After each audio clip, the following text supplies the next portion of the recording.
Hi friends, ఈరోజు మన video వచ్చేసి అటుకుల పోహ. ఈ అటుకుల పోహాని చాలా అంటే చాలా సింపుల్గా అప్పటికప్పుడు ఇన్స్టంట్గా ఎలా ప్రిపేర్ చేసుకోవాలో ఈ ఫుల్ వీడియో చూసేయండి.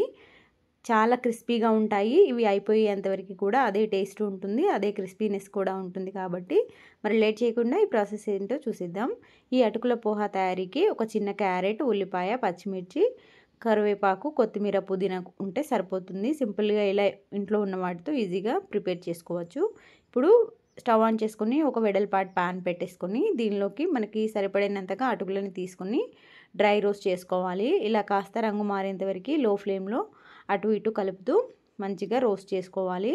ఇవి రోస్ట్ చేసేటప్పుడు ఏమాత్రం ఆయిల్ అనేది కానీ నెయ్యి కానీ యూజ్ చేయొద్దు. ఇలా కంప్లీట్గా రోస్ట్ అయిన తర్వాత ఒక టేబుల్ స్పూన్ వరకు ఫ్రెష్గా ఉన్న నెయ్యిని వేసుకొని బాగా కలిపేసుకోవాలి. ఈ టైంలో స్టవ్ ఆఫ్ చేసుకొని నెయ్యి మొత్తం అటుకులకి పట్టేంత వరకు కలిపేసుకోవాలి. చూసారు కదా, ఇలా క్రిస్పీగా చాలా బాగుంటాయి. ఇలా అయ్యేంత వరకు కలిపేసుకొని స్టవ్ ఆఫ్ చేసుకొని వేరొక బౌల్లోకి వేసి పెట్టుకోవాలి.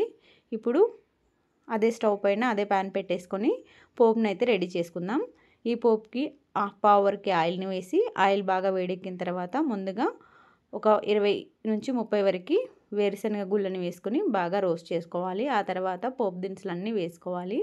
మినపప్పు, శనగపప్పు, జీలకర్ర, ఆవాలు వేసి పోపుని రెడీ చేసుకోవాలి. ఇలా పోపు బాగా ఫ్రై అయిన తర్వాత ఫ్రెష్గా ఉన్న కరివేపాకు రెబ్బల్ని, కొద్దిగా పచ్చిమిర్చిని, వీలైతే ఉంటేనేమో పండు మిర్చి వేసుకోండి, లేదంటే స్కిప్ చేసుకోవచ్చు. ఆ తర్వాత ఉల్లిపాయ, క్యారెట్ కూడా వేసి టేస్ట్కి సరిపడా ఉప్పును కూడా వేసేసుకొని బాగా కలిపేసుకోవాలి. ఇలా ఒక 3 నిమిషాల వరకు లో ఫ్లేమ్లో క్యారెట్ని, ఉల్లిపాయని బాగా మగ్గించాలి. ఆ తర్వాత కొద్దిగా కలర్ కోసం పసుపుని వేసుకోవాలి. ఇష్టమైతే వేసుకోవచ్చు, లేదంటే స్కిప్ చేసుకోవచ్చు. ఇలా అన్నీ వేసేసి పోపుని బాగా రెడీ చేసుకోవాలి. ఆ తర్వాత స్టవ్ ఆఫ్ చేసుకొని మనం ముందుగా రోస్ట్ చేసి పెట్టుకున్న అటుకులని వేసి టేస్ట్కి సరిపడా ఒక హాఫ్ చెక్క వరకు నిమ్మరసాన్ని యాడ్ చేసుకోవాలి. ఇలా యాడ్ చేసి పోపు మొత్తం అటుకులకి పట్టేలాగా కలిపేసుకోవాలి.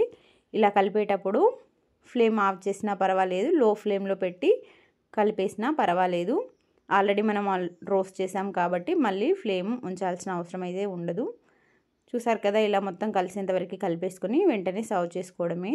ఫైనల్గా కొద్దిగా కట్ చేసుకున్న కొత్తిమీర, పుదీనాని ఇంకాస్త ఉప్పు తక్కువగా అనిపిస్తే మరి కొద్దిగా యాడ్ చేసుకున్నాను. ఇలా టేస్ట్కి సరిపడా వేసుకున్నాము అంటే టేస్ట్ చాలా బాగుంటుంది. తిన్నా కొద్దీ ఇంకా తినాలి అనిపిస్తుంది.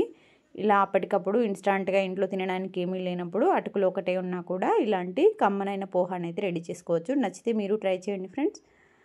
Thank you for watching.